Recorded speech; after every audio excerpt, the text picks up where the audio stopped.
دا د باجوړ ښار دی چې له تېرو 2 میاشتو راهیسې زیاتره دوکانونه د ګرانۍ له وجې بند دي.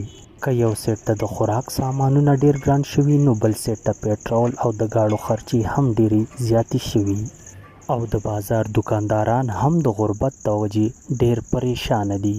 په دغه هکله موږ د بازار یو مشر سره مرکه کړې ده او هغه څه داسې وایي.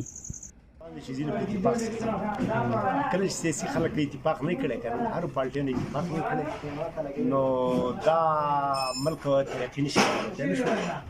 داسې کار دی چې یو پارټي په بل پسې خبرې کوي بل پسې کوي نو زه په دې خبره کې چې کومه دی نو دغه یم که نه او که چېرې هر تن خپل ځان دغه کوي مخکې نو دا ترقي نشي کولی.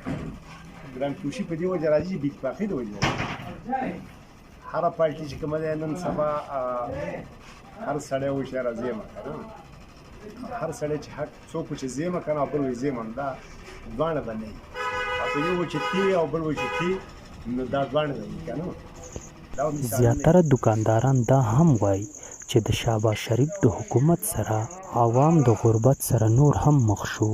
دا و د باجوړ د ښار بازار په هکله زموږ یو وړوکېشان رپورټ. د نورو ویډیوګانو کتلو دپاره زموږ چینل لایک او سبسکرایب کړئ.